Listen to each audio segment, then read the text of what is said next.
How would you live differently if you knew the future? I'm sure we've all thought about this, right? If you knew that there was an inevitable course that you were on, that your actions were going to lead to some outcome, how would you live differently? If you could see the future, what would you do now? Well, we're often deeply frustrated with our lives, that things aren't going the way we want them to go. We see people that they're prospering right now, they have everything going for them, and yet they're living the wrong kind of life. And we look at our own lives and we think, why don't I have these certain external benefits in my life? And that's what this psalm is addressing. It's addressing really what the future holds and what we see now. And it's going to help us get a bigger perspective. So Psalm 37 is all about perspective. To see that there's a final end to our lifestyle, whether we're wicked or whether we're righteous, and there's a final end for those around us. And this psalm gives us clear instructions about how we should approach life in light of that inevitable end that we're all facing. So Psalm 37 is a treasure if you're in that state right now. And even if you're in a good state of mind, man, Psalm 37 is just a fantastic psalm in so many ways. So Psalm 37 is one of these acrostic psalms. We've seen a few of them so far in the first book of the Psalter. So the structure is based upon the letters of the Hebrew alphabet. So each section has a different letter of the Hebrew alphabet that starts that section, or those lines of that section, and then it goes to the next letter and so on through the entire alphabet. So this is a very long psalm because every letter has about 4 lines for it. So it's going to be hard for us to go through every single verse of the psalm because it is a lot. So instead, what I'm going to do is I'm going to take this psalm thematically. So I'm going to look at different themes and show how we're commanded to respond to the frustration, disappointment, even envy that we have for those who are wicked. So there's a lot of really practical applications here. The first thing we see is that we need to see the big picture. So that's the first command, the first big idea that we see is see the big picture. As humans, we have this natural tendency to only see what's right in front of us or the limited viewpoint or bias that we have. And we have to broaden our perspective. We have to actually see in the terms of not the next few moments or not just our circumstances, but of the entirety of creation and the entirety of time and eternity. So the only person who can do that for us is God himself. God is the one who can give us that eternal perspective. So David, the psalmist, helps to give us that big picture. Look at verses 1 and 2. He says, "Fret not yourself because of evildoers.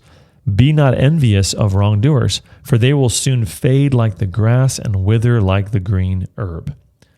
So he says, fret not yourself. So this is the issue.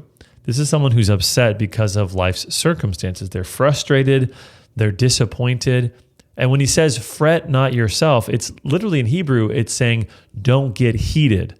Don't get heated, don't get worked up because of the way the world is working right now. Because certain people prosper and certain people who are righteous are suffering or have less. It's easy to fall into envying evil, especially in a world that's constantly praising evil. It's easy to think that those who are evil or even your old lifestyle would be more satisfying than following God.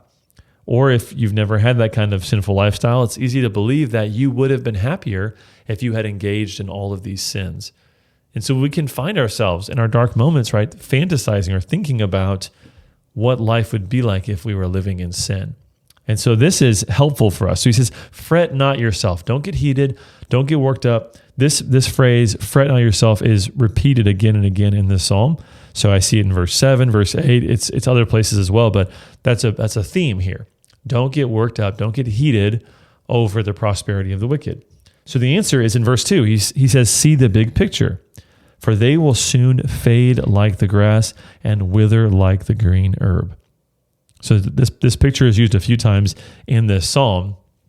And what he's saying is grass and herbs are really transient plants. So they'll sprout up, they'll look very lush and full of life, but they can wither just as quickly. And they can become brown, they can become dead just as quickly. Their time is temporary. And the wicked are the same way. their time on this earth is that they sprout up, they look very prosperous, they look very stable, and then they are swept away. They become nothing, they wither. And if you're wicked, everything that you have is in this life. Everything you have is in this life. And so this theme resounds throughout the psalm. Look at verses 10 and 11. See the same theme of the big picture here. It says, "In just a little while, the wicked will be no more. Though you look carefully at his place, he will not be there. But the meek shall inherit the land and delight themselves in abundant peace." So just a little while, and the wicked will be no more. They'll be gone. It's just a small amount of time in this current condition. And it's easy to think that our current condition is a permanent state, but it's not. Life changes so quickly. The person who is wealthy today may have nothing to tomorrow. The person who is popular today or even famous today could be completely forgotten tomorrow. Life is constantly changing. But there's a contrast in this verse, right? The meek shall inherit the land. They shall have abundant shalom. So those who are righteous or meek or humble, they are those who will have an abundance of wholeness, of fulfillment, of exactly what they're looking for. The righteous will receive what the wicked desire. It reminds me of a quote from Randy Alcorn, and I had to look this up to find it because I think it just speaks so perfectly to how we view our treasures and how the wicked, their time is fleeting, and for the righteous, their joy is ever increasing. This is what Randy Alcorn says. He's talking about specifically money, but it's really true of everything. He says, "He who lays up treasures on earth spends his life backing away from his treasures. To him, death is loss. He who lays up treasures in heaven looks forward to eternity. He's moving daily towards his treasures. To him, death is gain. He who spends his life moving toward his treasures has reason to rejoice. Are you despairing or rejoicing?" So you're either daily moving farther away from what's valuable to you or closer to what's valuable for you. So which is it for you? If your value is in this life, it's in sin or it's in temporary things, it's in wealth, then you're day by day, you're losing your grip on what you value the most. But if your treasure is in heaven, if it's with God, if it's your security in Him, and it's the hope that you have of life with Him, and you're doing good deeds on this earth to prepare yourself for the next life, then you're every day moving toward your wealth. You're getting wealthier in a sense every single day. And the psalm actually concludes in the same way that it begins. It concludes by focusing on that big picture. Look at the end of the psalm, verse 37. "Mark the blameless and behold the upright, for there is a future for a man of peace. But transgressors shall be altogether destroyed. The future of the wicked shall be cut off. The salvation of the righteous is from the Lord. He is their stronghold in time of trouble. The Lord helps them and delivers them. He delivers them from the wicked and saves them because they take refuge in Him." So see this focus on that the wicked will be destroyed. They'll be cut off. They will exist no more. And yet the righteous will be saved. They'll be established. They'll be blessed. They'll be given peace. They'll be given a future. So do you see life in terms of that big picture? Or are you frustrated and disappointed right now because you're only seeing things in terms of the present moment? It's worth asking. If you're frustrated, if you're discouraged, are you simply looking at things as they are right now? One of the greatest antidotes to frustrations is to see how things will work out in the long term. It gives us patience and it gives us confidence. But there's more in this psalm that can help us to face our disappointments. The next thing we see is that we should wait on God. We should wait on God. Look at verse 7. "Be still before the Lord and wait patiently for Him. Fret not yourself over the one who prospers in his way, over the man who carries out evil devices. Refrain from anger and forsake wrath. Fret not yourself, it tends only to evil, for the evildoers shall be cut off, and those who wait for the Lord shall inherit the land." So here it's be still, wait patiently on the Lord. So much of our life, we want to focus on action. What can we do? What can we accomplish? But much of our life, we have to simply wait. We have to be patient. We have to see what God will do in the right time. And here at the end, he says that the evildoers will be cut off, and those who wait for God will inherit the land. So there's this phrase cut off is used quite a few times in this psalm. And so if you're reading through it, underline those times.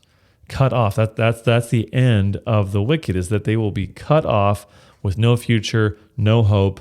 They'll lose everything that they've built by their wickedness. But the contrast with that word cut off is, in almost every verse where it's used, is that the righteous will inherit the land. They'll inherit the land. So cut off on one end, inheriting the land on the other. These are the two different ends for humanity.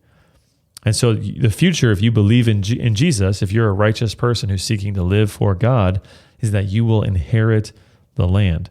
That God will give to the righteous what the wicked covet, that he will establish them and give them a future, and that they will be anchored permanently in this land. And of course, we know that in the short term, it's probably referring to the Holy Land, but for us, the application would be to our eternal home, right? The new heavens and new earth, that we will have that land forever. We'll be established forever. But the key here is to wait for the Lord, to wait patiently, to wait on him. Look at verse 34. It says the same reality. Wait for the Lord and keep his way, and he will exalt you to inherit the land. And you will look on when the wicked are cut off. So notice again the pairing of cut off with inheriting the land. And the idea of waiting on God reminds us that there's no quick fixes in this life. That we all wish that we could just do one or two things and it would set all of our problems right. But we have to trust God and wait for him to act. He knows what is best for us. He knows the time that is best for us. And he will act when that time comes and bring about our vindication. So wait on God. It's way harder to do than just to say it, right? That is a difficult thing to do. Next, we see that we should delight in God. Delight in God. Just as seeing the big picture and waiting on God are very practical, this command is as well. Delight in the Lord. Look at verse 3. These are very famous verses, verses 3 and 4. Trust in the Lord and do good. Dwell in the land and befriend faithfulness. Delight yourself in the Lord, and he will give you the desires of your heart. So instead of spending energy and time focusing on the prosperity of others or what the wicked get away with, put your focus on God. God is worth trusting in. So trust in the Lord. And he says you should befriend faithfulness. I love that language because it's so colorful, right? It doesn't just say be faithful or know God's faithfulness. It says to befriend faithfulness, make it your intimate companion. What this could mean could be two different things. And I think it means both to some degree, which is in one regard, it's to work to grow in faithfulness. To befriend faithfulness is to become a more faithful person yourself. Or it could mean, I think it means this as well, is be sustained by God's faithfulness to you. Be intimately familiar with his faithfulness to you and let that sustain you. He goes on, right, and says, delight yourself in the Lord and he will give you the desires of your heart. This is incredible. And if you're like me and you've memorized part of this psalm, it probably has been at least this one verse. This is the most famous verse in this chapter. Now, we have to ask, when we read a verse like that, is it right to follow God just to get what you want? Well, it's a difficult question to answer, right? But what this means is, should you just follow God so you can get what you want? I think in a real sense, we could say no. In another sense, we could say yes. And really the best answer to this question is the book Desiring God by John Piper. So if you have like 25 hours to read that book, you should do that. But to put it simply, the natural result of delighting in God will be that you will have your heart's desires met.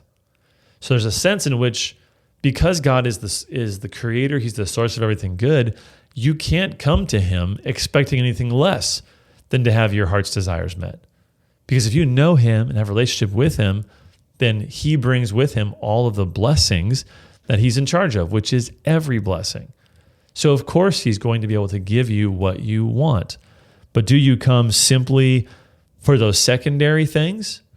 Well, no, you have to come first and foremost for God himself, to know him as the treasure, and then he'll give you everything else as well. So when it says he will give you the desires of your heart, that can be understood in two different ways. One is that God is giving to you exactly what you want. That's one way. Or the second way is that he reshapes your desires. So when it says he gives you the desires of your heart, that he's actually giving you the feeling of desire itself, or that willing for something itself. So I think both are true to some degree, right? When you know God, like I said, if you know God, if you have a relationship with him, ultimately God's going to give you everything you want.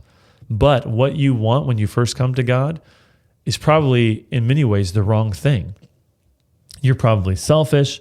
You're probably wanting others to be torn down so you can look good or whatever it might be. So God would not be just and righteous to give you those wicked desires. Instead, he reshapes your heart day by day through the power of the Spirit so that your desires are conformed to his will. And it's amazing because as you grow as a Christian, it becomes easier and easier in a sense to know God's will because you simply do what you want to do, right? Not in a sinful sense because you've already learned to turn away from sin progressively. Of course, you receive wisdom from others and you receive input from others. But at the end of all of that, the Christian is somebody who is the most free person in the world because they can do what they most want to do. What gives you most joy, if you're being transformed by Christ, is to love and to serve him. So you can follow your heart only when it's been truly transformed by God's word and by God's Spirit. And what's the result of delighting in and trusting God? Well, verse 5 shows us. It says, commit your way to the Lord, trust in him, and he will act.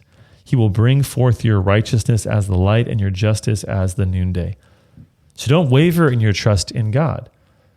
Stay committed to the way in which he calls you. This word commit in verse 5 is actually the word roll, like R-O-L-L. It's like the idea seems to be something like unloading a burden, like letting a burden roll off your back. And so commit to him, commit your way to him, is to give him the burden that you're carrying. And when you delight and you trust in God and you give him the burden that you're carrying, he will vindicate you. This is what he promises, that he will vindicate you, that your righteousness will shine forth like the light. Verses 23 and 24 say the similar thing. The steps of a man are established by the Lord when he delights in his way. Though he fall, he shall not be cast headlong, for the Lord upholds his hand. Even when you fall, God upholds you. And fall here probably refers not to a sin, but to disaster or pain or hardship that comes upon you. When you're feeling like you're stumbling and falling, God still upholds you. He upholds you. So we see the importance of delighting in God and the results that come from it. Amazing verses. And then we see we should trust in God's judgment. Trust in God's judgment. We've seen this a number of times in the Psalms that the judgment of God is a good thing in a few different ways. Look at verses 12 and 13. The wicked plots against the righteous and gnashes his teeth at him, but the Lord laughs at the wicked, for he sees that his day is coming. So the wicked are trying to destroy and tear down the righteous, and often our frustration at the prosperity of the wicked is that their prosperity can be at our behalf. If you're seeking to follow God, often the wicked will take advantage or tear you down. But when God sees this and the plotting and the efforts by the wicked to destroy the righteous, his response is to laugh. It's to laugh, right? We've seen this a few different times, or this is the second time I should say that we've seen this. The first was in Psalm chapter 2. But why is God laughing, both in Psalm 37 and in Psalm 2? Well, it's because God has a certain perspective. He sees their end. He sees that the end is coming for the wicked. And how sad it would be to be that person who has power and wealth and influence in this world, only to realize that it'll avail you nothing when you face God. Then in the judgment, all of that will be empty. Verses 14 and 15 speak to this as well.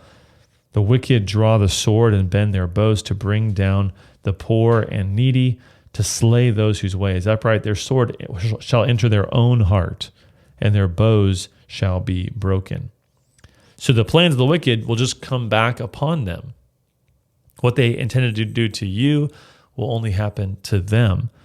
And here, this is their sword shall enter their own heart. I've never fought with a sword, so I can't really say with authority, but it seems like it's a hard thing to do.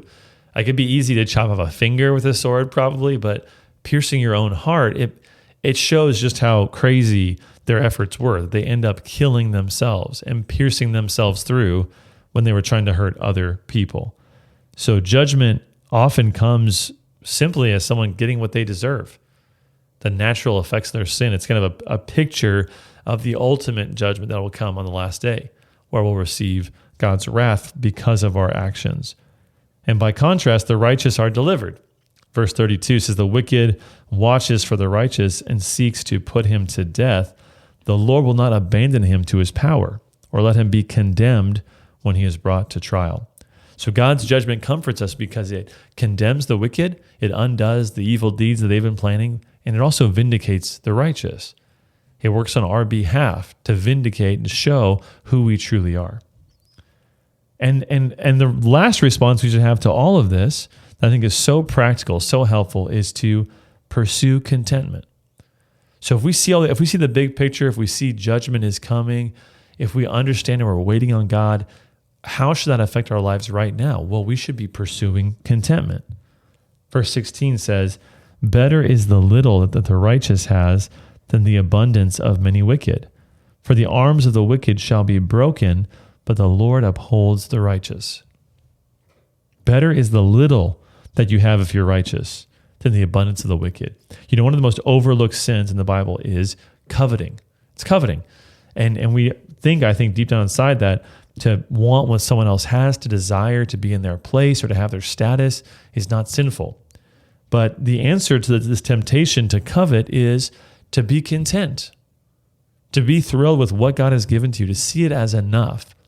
That is an answer to this temptation to covet. Look at Proverbs 15:16. It says the same thing. It says, better is little with the fear of the Lord than great treasure and trouble with it. Better is a dinner of herbs where love is than a fattened ox and hatred with it. If you love God and if you're pursuing righteousness, then the little bit that you have is better than what the wicked has. You can have confidence in that because the wicked is holding on to all of these things and hoarding all of these treasures, but there's going to come a point where his arms will be broken and he won't be able to hold and to use all of those things. That's sort of my metaphor with what the verse is saying here. It's not literally what it's saying. The arms of the wicked refers to their power, right? But look at the difference. The arms of the wicked are broken, but God's arms are upholding the righteous. So the wicked's not going to have power to enjoy what they've been given or what they've taken for themselves, but the one that God holds will always have enough. They'll always have what they need. The little that you have is better because you can actually enjoy it.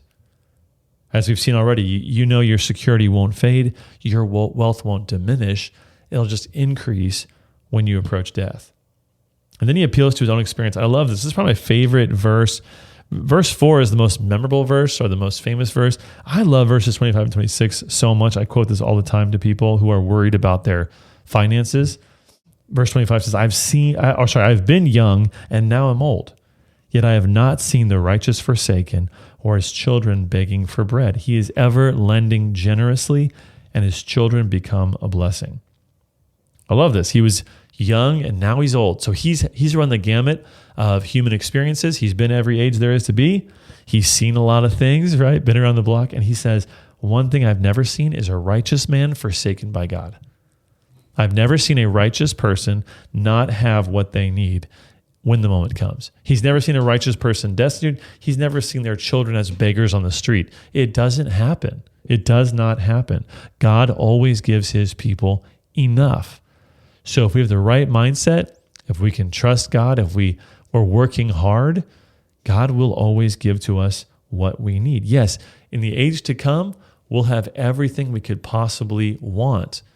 But in this current time, God will always give to us what we desperately need. And we can take comfort in that. We don't have to be frustrated or anxious about what someone else has because we know that what we have is enough. So practice and pursue contentment.